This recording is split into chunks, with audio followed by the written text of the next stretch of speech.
Hello, xin chào tất cả các bạn đã quay trở lại với kênh của Rock F2P. Và hiện tại thì cộng đồng game Rise of Kingdom đang trở nên cực kỳ hot với thông tin về con tướng Park Khan mới đã xuất hiện ở trong game. Qua video này chúng ta cùng tìm hiểu xem tại sao cái con tướng Park Khan này nó lại hot đến như vậy, và mình sẽ cung cấp cho các bạn thêm một số thông tin bên lề về cặp tướng mới nhé. Và đừng quên, nếu bạn cũng là một người yêu thích tựa game Rise of Kingdom thì đừng ngần ngại cho mình ngay một nút like và đăng ký kênh. Ở đây mình sẽ cập nhật những video mới nhất về game hàng ngày.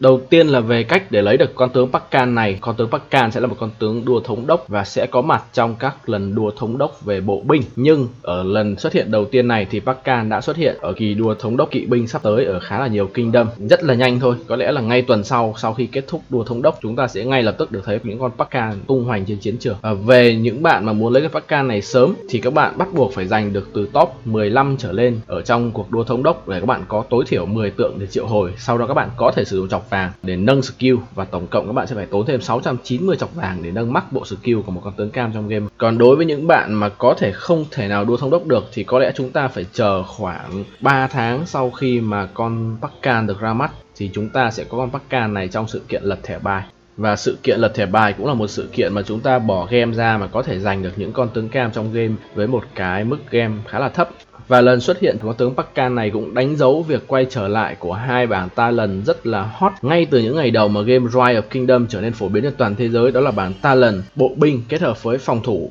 Nếu như các bạn chưa biết thì vào thời điểm mà game mới ra mắt thì hai con tướng bộ binh cực kỳ hot giai đoạn đầu đó chính là con Richard và con CM. Thậm chí bây giờ các bạn vẫn thấy nó hot thôi, bởi vì hai con tướng này có hai cái bảng talent bộ binh và phòng thủ. Đây là hai bảng talent cực kỳ mạnh, đặc biệt là bảng talent phòng thủ, khi mà nó sẽ cung cấp cho các bạn rất là nhiều khả năng giảm sát thương. Ví dụ như điểm đội hình mai rùa này, các bạn có thể 10% cơ hội giảm 10% sát thương. Cái điểm quân y sẽ giúp bạn hồi máu sau khi sử dụng kỹ năng. Ngoài ra thì khi kết hợp với nhánh bộ binh, chúng ta sẽ tiếp tục có thêm 10% cơ hội giảm sát thương, phải chịu xuống thêm 20% nữa với điểm nắm lấy dây cương. Bảng talent phòng thủ cực kỳ trâu trong giai đoạn đầu kết hợp với nhánh tài năng bộ binh. Thì ở thế hệ tướng thứ ba chúng ta có thêm một con tướng bộ binh nữa, cũng có cái bảng talent là bộ binh phòng thủ, đó là con Leonidas. Nhưng Leonidas thì lại không được thành công như hai vị tướng đời đầu, khi mà Leonidas chúng ta thường sử dụng để làm tướng phụ và chỉ kẹp với quan vũ mà thôi, chứ Leonidas không phải là một vị tướng có thể kẹp được với nhiều chỉ huy khác. Vậy nên cái việc mà con Park Khan này quay trở lại và nó sở hữu trong mình một cái bộ kỹ năng đầy đủ, vừa có thể làm tướng chính và cũng có thể làm tướng phụ đối với rất nhiều tướng trong game. Cùng nhìn qua vào bộ kỹ năng của con Park Khan thì ở ngay chiêu thức đầu tiên thôi chúng ta đã thấy cái cơ chế rất là hot trong game, đó là cơ chế tạo khiên, cơ chế búp khiên cho bản thân. Khi mà kỹ năng này sẽ gây sát thương 1300 ở cấp độ max thì cái lượng sát thương này mình đánh giá là một lượng sát thương yếu và không có gì đặc sắc cả, khi mà đây chỉ là một lượng sát thương mà tương đương với những con tướng tím trong game mà thôi, và nhỉnh hơn tím một chút. Chứ còn so với tướng cam hiện tại vừa sở hữu skill AoE và cái lượng đam gây ra cũng lớn hơn so với cái con số 1300 này rất là nhiều. Nhưng mà một cái điểm mà để cho cái skill này trở nên đặc biệt, đó là nó có khả năng tạo khiên cho chính đội quân của Park Khan thêm 500 ở cấp độ max và diễn ra trong 3 giây. Và cơ chế tạo khiên trong game này nó đóng một vai trò cực kỳ quan trọng, nó ảnh hưởng đến cái việc lính bị thương nặng của các bạn. Nó khác với cơ chế hồi máu. Nếu như hồi máu các bạn càng hồi máu nhiều, càng đánh lâu thì thương nặng càng nhiều, thì cái cơ chế búp khiên trong game nó sẽ giúp các bạn đỡ bị thương nặng hơn. Chính vì vậy mà khi mà các bạn rally thì cái cơ chế búp khiên này nó sẽ thể hiện cực kỳ rõ, khi mà cái chỉ số thương nặng của bạn và đối phương ấy nó sẽ có một sự chênh lệch.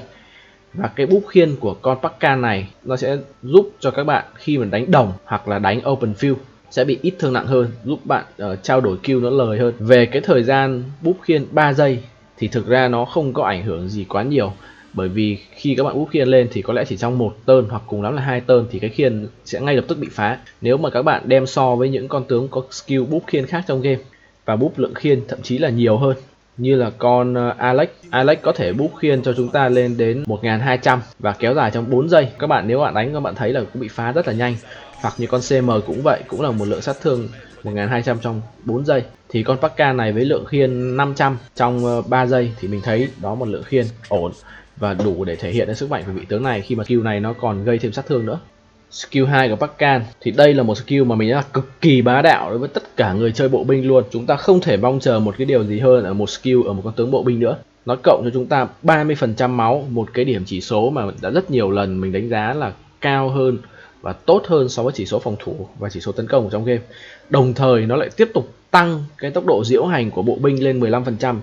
trong khi bộ binh trong game đã nổi tiếng là một đơn vị lù đù và có tốc độ di chuyển chậm, thì việc mà được tăng thêm 15% tốc độ diễu hành này nó là một cái boost cực kỳ lớn. Bình thường các bạn thấy nó sẽ chỉ tăng, ví dụ chỉ tăng sức khỏe bộ binh, tăng tốc độ diễu hành thôi, thì skill này nó lại còn tiếp tục có thêm một hiệu ứng thứ ba nữa, đó là khi mà rally các bạn sẽ được tăng sát thương gây ra thêm 5%, và các bạn phải phân biệt được đó là sát thương gây ra và tăng attack nó đóng vai trò hoàn toàn khác nhau. Sát thương gây ra 5% được tăng lên có nghĩa là khi các bạn, ví dụ các bạn không có cái skill này đi, các bạn đánh đối phương mất 100 máu, thì khi có skill này nó sẽ được tăng thẳng lên 5% trong cái skill, trong cái máu đối phương bị mất. Nếu mà so giữa tăng sát thương và tăng attack ấy, thì tăng sát thương sẽ là ngon hơn. Rõ ràng đây là một skill bá đạo luôn, khi mà nó lại có những 3 cái hiệu ứng cho một skill, trong khi bình thường chúng ta, nếu mà các bạn đem so sánh với những con tướng mới ra khác, mình sẽ ví dụ như một con tướng mới ra khác, một con tướng cung vẫn đang hot trong game, các bạn có thể thấy ngay lập tức ở đây là con Nebu, nó chỉ có tăng 30% phòng thủ và tăng 15% tốc độ hành quân, tức là chỉ có 2 hiệu ứng thôi. Nên là con Pakka này có lẽ là càng về sau những tướng thế hệ mới thì Lilith càng cố gắng để kiếm chỗ để nhét thêm những cái hiệu ứng vào cái skill con tướng ấy, để giúp cho con tướng này nó mạnh hơn. Chúng ta hãy cùng đi qua kỹ năng thứ 3 của con Pakka, đó là kỹ năng chủ quyền thiêng liêng. Khi tấn công thành trì hoặc thành phố, bộ binh do chỉ huy này dẫn đầu được tăng tối đa là 40% tấn công ở cấp độ 5 và có 20% loại bỏ bất kỳ hiệu ứng giảm tốc, trúng độc yếu ớt và các hiệu ứng suy yếu khác đang có hiệu lực, và có thể kích hoạt 10 lần mỗi 1 giây, tức là cứ một chu kỳ skill ấy các bạn sẽ kích hoạt được 1 lần. Ở đây có một cái lỗi dịch thuật, đó là nó lại ghi là bỏ bẫy, khá buồn cười. Thì ở đây chúng ta có thể hiểu là cái skill này nó sẽ giải tất cả những cái hiệu ứng bất lợi ở trên con Pakka từ đối thủ, tức là khi mà đối thủ gây hiệu ứng bất lợi đến bạn, hoặc từ chính bản thân của các bạn, tức là có những con tướng mà nó tự gây ra cái hiệu ứng bất lợi cho bản thân. Còn cái việc mà tăng 40% tấn công này thì nó sẽ tiếp tục nó đánh vào cái khả năng công của Pakka. Khi mà nãy chúng ta đã có một skill tăng máu phòng thủ rồi, thì việc tăng tấn công này nó sẽ là một con tướng công thủ toàn diện. Việc mà loại bỏ hiệu ứng bất lợi ấy, thì ngay lập tức chúng ta sẽ nghĩ đến một con tướng bộ binh cũng đang cực kỳ hot ở trong meta hiện tại, đó là con tướng Haran. Thì con tướng Haran hiện tại nó có một cái vấn đề, đó là khi bạn đưa con Haran ra ngoài open field, các bạn sẽ muốn nó bị tấn công nhiều hơn để bạn có thể gặt hái được nhiều kill hơn, và con Haran nó sẽ tự giảm đép của bản thân để tăng sức tấn công. Thì con Pakka này nó sẽ xóa cái hiệu ứng giảm đép này cho con Haran,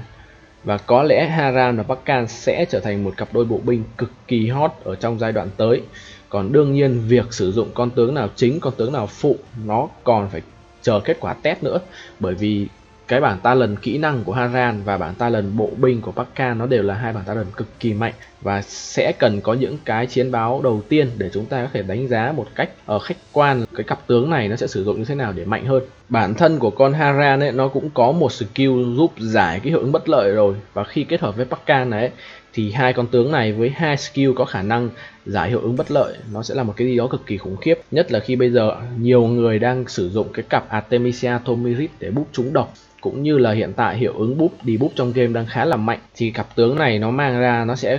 counter hoàn toàn những con tướng debuff, và nó sẽ phát huy tối đa sức mạnh cho con Haran. Skill thứ tư của con Pakka, chúng ta có skill phước lành cây thánh. Ở cấp độ tối đa nó sẽ giảm 10% toàn bộ sát thương nhận vào, và khi ở trên bản đồ có nghĩa là khi các bạn đánh open field hoặc các bạn rally là các bạn sẽ được giảm thêm sát thương dựa vào số kẻ địch đang swarm bạn, và tối đa là 6 kẻ địch, và cấp độ tối đa mỗi kẻ địch sẽ giúp các bạn nhận thêm là 5% giảm sát thương. Nó lại tiếp tục là một cái skill bá đạo nữa, khi mà nếu mà ở trường hợp mà tối đa ấy, các bạn sẽ được giảm 10% từ cái skill gốc và 30% từ 6 stack, và nó sẽ giúp các bạn giảm 40% sát thương nhận vào. Nhưng đương nhiên đổi lại các bạn cũng sẽ bị 6 mục tiêu nó swarm vào. Thì nếu mà nói đây là một skill ngon thì rõ ràng nếu mà kẹp với con Haran tiếp tục nó sẽ là một cặp đôi cực kỳ bá đạo luôn, khi mà Haran mình đã nói hồi nãy đó là nó cần phải bị swarm để có thể phát huy tối đa sức mạnh, và con Pakka này nó counter hoàn toàn cái điều đó. Đương nhiên là cái việc giảm 40% sát thương nó rất là lớn, nhưng đánh đổi với việc mà bị swarm bởi 6 mục tiêu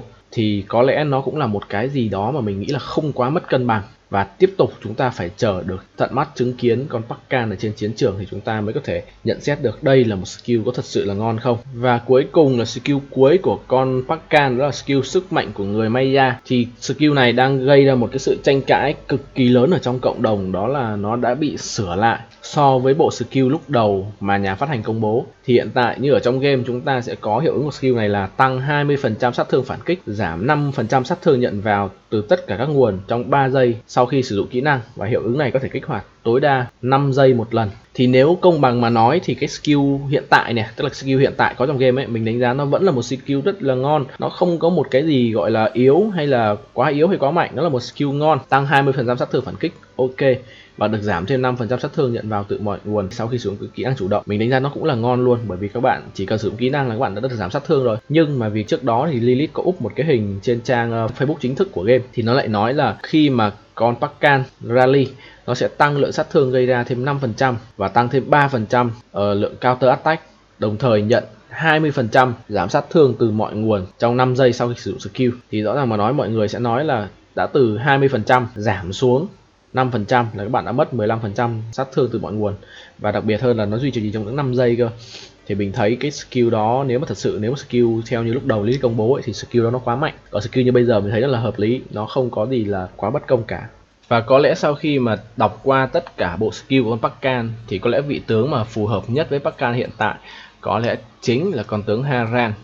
Khi hai bộ skill của hai con tướng này kết hợp một cách vô cùng hoàn hảo với nhau, thì một lựa chọn khác nữa có thể đó chính là con Quan Vũ. Khi mà Quan Vũ có thể đi chính và Pakkan đi phụ, nhưng mình nghĩ cặp Quan Vũ Pakkan ấy có lẽ nó sẽ không thật sự mạnh đâu, bởi vì cái con Pakkan này nó chỉ búp khiên trong 3 giây thôi, và không thể nào mà con Quan Vũ có thể kịp ra skill để hưởng cái khiên từ cái chiêu của con Pakkan này. Đương nhiên sẽ có một xác suất vô cùng nhỏ là ở tất cả các turn, đúng không, Quan Vũ đều nhận được nộ từ cái sừng và nhận được nộ từ cái điểm trong bảng talent tài năng, thì có thể Quan Vũ sẽ kịp ra skill khi mà cái khiên của con Pakkan nó còn hiệu lực. Nhưng mình nghĩ có lẽ trường hợp đấy là không khả thi. Con tướng Hàn Quốc mới này có lẽ nó cũng sẽ là một lựa chọn ổn đối với Pakkan, khi mà con tướng này cũng có một skill khi mà bị swarm nó sẽ cáp một skill AOE trở lại trên open field. Và mọi người đánh giá thì con tướng Hàn Quốc này đánh giá là nó hơi yếu so với mặt bằng chung các tướng cam hiện tại, nhưng mà không có gì có thể biết trước được, đúng không các bạn? Nếu như biết đâu chúng ta mang cặp tướng mới này ra trên chiến trường, nó lại là một lựa chọn có một cái gì đó thú vị thì sao? Và mình cũng thông tin luôn cho các bạn, đó là hiện tại đã có phản hồi từ phía nhà phát hành về cái lỗi dịch thuật của hai con tướng mới ra. Đầu tiên đó chính là con treo ốc này,